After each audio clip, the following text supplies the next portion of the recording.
Então, meu nome é Emanuele Lotterman, eu sou acadêmica do curso de Engenharia Civil da UNESC de Joaçaba. O meu trabalho é sobre caracterização física-mecânica de agregados graúdos de pedreiras da região do meio-oeste de Santa Catarina. Meus professores orientadores é o Fabiano, a Gislaine e o Lucas. Então, a necessidade do estudo ela é essencial para a gente conhecer os tipos dos agregados, associando a sua origem geológica, as características físicas e seu comportamento mecânico. A utilização dos materiais rochosos ela é ampla e possui diversas aplicações, seja como um agregado britado para construção civil ou como suporte para diferentes estruturas. Conforme sua aplicação, há certos níveis de rigores e propriedades necessárias que são estabelecidas em projeto. Com isso, são necessárias metodologias capazes de caracterizar o material, permitindo quantificar e qualificar os parâmetros de interesse. As análises laboratoriais das amostras e o controle de qualidade dos materiais granulares prevêem o comportamento dos agregados durante sua vida útil dos pavimentos ou demais empreendimentos, e assim é necessário para selecionar materiais adequados para suas diferentes finalidades. Bach aponta que as rochas ígneas, elas tendem a apresentar comportamentos mecânicos baseados em seus diferentes tipos de formação, exibindo uma mesma tendência de degradação aplicada a diferentes ensaios. Então, o objetivo geral desse trabalho é avaliar as propriedades físicas e mecânicas dos agregados graúdos de pedreiras da região do meio-oeste de Santa Catarina, e específico é caracterizar fisicamente os agregados através do ensaio de granulometria, massa específica, massa unitária, índice de forma e absorção, avaliar através dos ensaios de abrasão de Los Angeles, esmagamento e perda ao choque de Tretton, a resistência mecânica de cada agregado, avaliar a influência da altitude em relação à degradação dos agregados e avaliar o processo de beneficiamento realizado nas pedreiras. Então, foi feita uma fundamentação teórica e o levantamento de 6 pedreiras e coletado cerca de 100 quilos de cada amostra de brita 1 e brita 2 em cada pedreira. E após os ensaios, foi feita a análise e a comparação dos resultados. Então, foi coletado nas regiões de Joaçaba, Erval do Oeste, Ibicaré, Campos Novos e Capinzal. Aqui a gente tem foto dos agregados coletados em cada pedreira, tanto para a brita 1 como para a brita 2. Então, a caracterização desses materiais. Para a brita 1 e brita 2, foi realizada a distribuição granulométrica, massa específica e massa unitária. Para a brita 1 em específico, o índice de forma, abrasão de Los Angeles e esmagamento, e para a brita 2, a determinação da perda ao choque no treto. Então, para a distribuição granulométrica, utilizou-se a série de peneira estabelecida em norma e cerca de 5.000 gramas para a brita 1 de massa e cerca de 5.500 gramas de brita 2 em massa para a granulometria. Para a massa específica, foi realizado para a brita 1 e brita 2. A dimensão máxima característica da brita 1 foi 19 milímetros e utilizou-se uma massa de 3.000 gramas. E a brita 2, a dimensão máxima característica foi de 37 milímetros, utilizando uma massa de 5.000 gramas. Para a massa unitária, a gente utilizou um volume de recipiente de 15,3 decímetros cúbicos e uma massa do recipiente de 8 quilos, estabelecidos em norma. Para o índice de forma, foi realizado apenas para a brita 1, com uma massa de 6.000 gramas e uma série de crivos, estabelecido em norma também. Para o abrasão de Los Angeles, utilizou-se uma massa de 5.000 gramas, com uma carga abrasiva de 11 esferas e 500 rotações.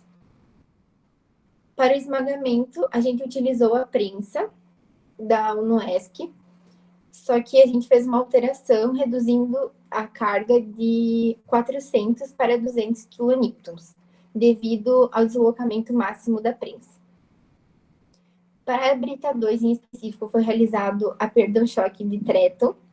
A massa do ensaio foi definida conforme a massa específica aparente de cada amostra. Então, para a granulometria, a brita 1, todas as amostras se encaixaram na granulometria específica, ficaram na faixa de 9,5 a 25 milímetros. Para a brita 2, a pedreira 2 se classificou na zona 19 e 31,5, as pedreiras 1, 4 e 5 entre as zonas 19 31,5 e 25,50.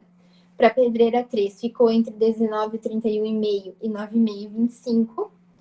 E para a pedreira 6, ela ficou entre as zonas de 19, 31,5 e 25,50.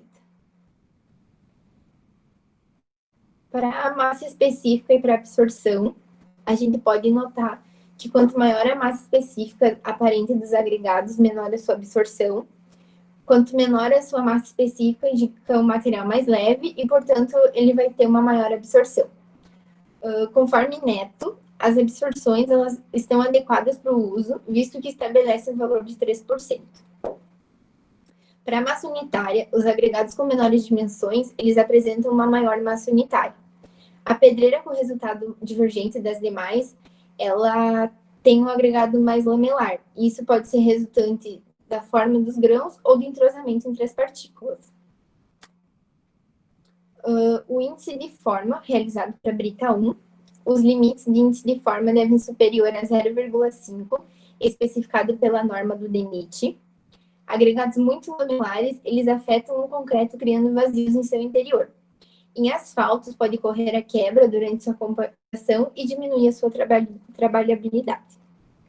Para a abrasão de Los Angeles, os limites de abrasão são especificados pela norma do DENIT e também pela BNT, onde cita que deve ser inferior ou igual a 50%. Portanto, todas as pedreiras estão dentro dos limites. Para o esmagamento, não se comparou com os limites devido à alteração das cargas do ensaio. Porém, o resultado que se diferenciou mais, ele tem um agregado mais lamelar, e por esse motivo, ele teve uma maior perda de material por causa da quebra. Para treto, as normas também não estabelecem limites. De acordo com Marx, os agregados devem ter essa propriedade igual ou menor a 60%. Esse ensaio é utilizado geralmente em laços de brita e pista de pouso de aviões, onde o material precisa manter suas arestas vivas.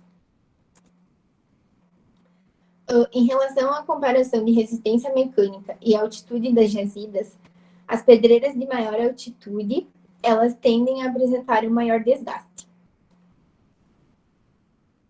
Aqui em relação ao esmagamento e as altitudes, os resultados de esmagamento e altitudes. E aqui em relação ao treto com as altitudes também. Todas elas, as maiores altitudes apresentando um maior desgaste. Em relação à resistência mecânica à absorção, foi comparado para a brita 1 e para a brita 2 de cada pedreira. A maior absorção, ela indica também um maior desgaste mecânico, porque os agregados absorvem muita água por causa de ter muitos vazios em seu interior. Em relação ao esmagamento, para absorção de brita 1 e brita 2. Em relação ao tréton, para absorção de brita 1 e brita 2. Em relação à resistência mecânica e o índice de forma dos agregados, foi realizado também a comparação de cada ensaio mecânico com os seus índices de forma, perda por abrasão, esmagamento e tréton, e eles estão diretamente ligados, pois quanto maior a lamelaridade do agregado, maior um desgaste e maior o índice de vazios. Então, com isso, a gente conclui que todas as amostras analisadas ficaram dentro dos limites aceitáveis, que o processo de beneficiamento dos agregados ele influencia diretamente sobre o índice da forma. Conforme os resultados, a gente pode observar que a pedreira que teve os resultados mais diferentes foi devido ao seu processo de britagem, que influencia na resistência mecânica, apresentando maior degradação em relação a outras amostras. Observou-se que a altitude tem influência sobre resistências mecânicas, que a absorção afeta no desgaste mecânico, mostrando a importância de se obter agregados com menor absorção. E os agregados fornecidos na região do meio-oeste de Santa Catarina, eles possuem boa resistência, podendo ser usados em obras de engenharia, garantindo durabilidade. As bibliografias utilizadas. E seria isso. Muito obrigada.